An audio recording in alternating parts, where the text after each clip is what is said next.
청춘에 대한 동경은 시대를 그리고 국경을 초월합니다. 출간된 지 수백 년은 훌쩍 지난 책에서도 반짝이는 청춘을 예찬하고 수십 년 전에 만들어진 영화에서도 젊음의 아름다움을 노래하니 말이죠. 올 여름도 젊음을 예찬하는, 아니 젊음을 넘어선 유년기의 반짝였던 추억을 다룬 좋은 영화가 개봉했습니다. 초등학생이었던 두 소년의 우정을 다룬 영화 1986 그 여름, 그리고 고등어 통조림이 말이죠. 작품은 희사와 타케 두 소년이 치러내야 했던 뜨거웠던 여름날에 관한 기록을 중심으로 흘러갑니다. 타케는 전형적인 아웃사이더입니다. 매번 두 가지 옷만 돌려입는 그를 친구들은 무시했으며 억지에 가깝게 집 구경을 시켜줘야 했던 날, 모든 친구들의 비웃음을 사기도 하죠. 그런데 하루는 여름방학을 보내고 있던 희사에게 타케가 찾아옵니다. 평소에 친분이 없던 그의 방문이 뜬금없었지만 돌고래를 볼 수 있는 부메랑 섬에 같이 가자는 제안을 하죠. 그리고 두 소녀는 돌고래를 찾아 긴 여행을 떠납니다. 도중에 불량배를 만나 얻어 터지기도 하고 헤엄을 쳐 건너야 했던 바다에서 쥐가 나 물에 빠질 뻔하기도 합니다. 모진 역경을 딛고 도착한 섬에 돌고래는 없었습니다. 하지만 누구 하나 불평하지 않습니다. 그들에게 중요한 건 돌고래가 아니라 함께 웃을 수 있는 친구가 생겼다는 점, 그것뿐이었기 때문이죠. 그렇게 둘의 우정은 깊어지는가 했습니다. 하지만 마트에서 일하는 타케의 어머니에게서 희사는 충격적인 이야기를 듣습니다.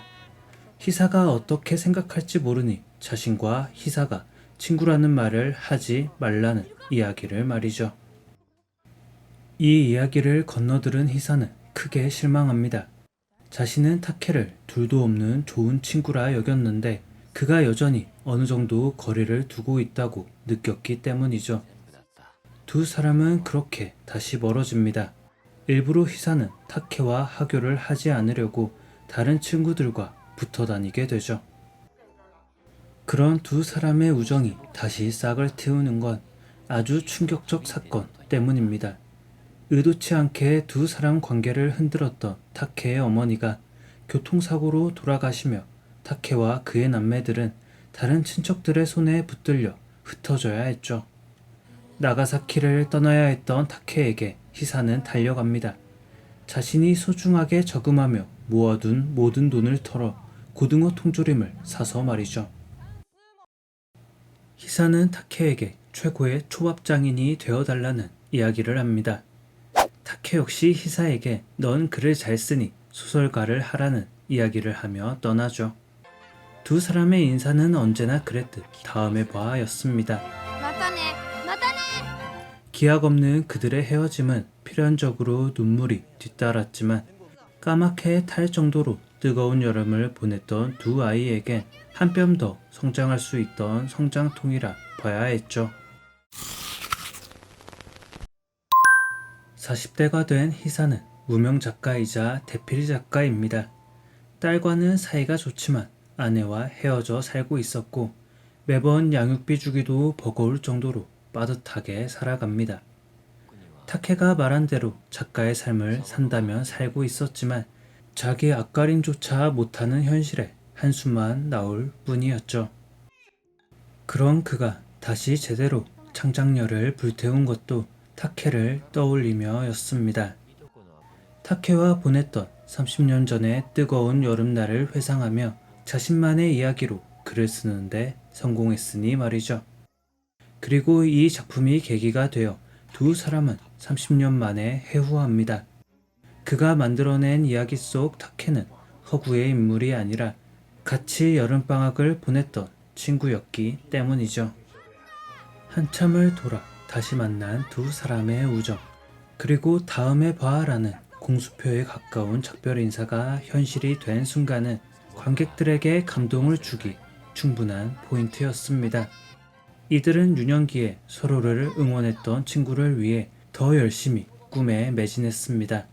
비록 희사는 뛰어난 소설가로 자리 잡지 못했고 타케 역시 초밥 장인의 길이 쉽지만은 않았죠. 그러나 아주 극적인 순간에 두 사람은 알을 깨고 나오는데 성공합니다. 우연의 일치였는지 타케를 생각하며 쓴 소설이 대박이 났고 희사를 생각하며 초밥집에 추가한 고등어 통조림 초밥 덕분에 타케는 흔들릴지언정 쓰러지지 않고 요리사의 길을 꾸준히 걸어왔기 때문이죠. 꿈과 희망을 모두 잃어버린 순간에도 두 사람의 우정만큼은 아주 밝게 반짝입니다.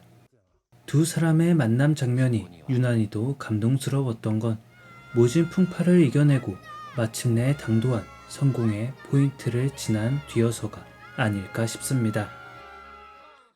작품은 여름 냄새가 물씬 느껴지는 이야기를 다룹니다. 특히나 어렸을 적 추억이 많은 친구들이 머릿속에서 수없이 스쳐 지나갔는데 이 영화만큼은 그런 추억을 공유하는 친구들과 함께 볼 때 더 즐겁게 볼 수 있지 않을까 하는 생각이 들었습니다. 30년을 넘어 다시 만나게 된 두 사람의 진한 우정을 다루고 있는 작품. 그리고 여름의 뜨거운 태양과 청량한 바다를 모두 느낄 수 있던 영화 1986 그 여름 그리고 고등어 통조림이었습니다.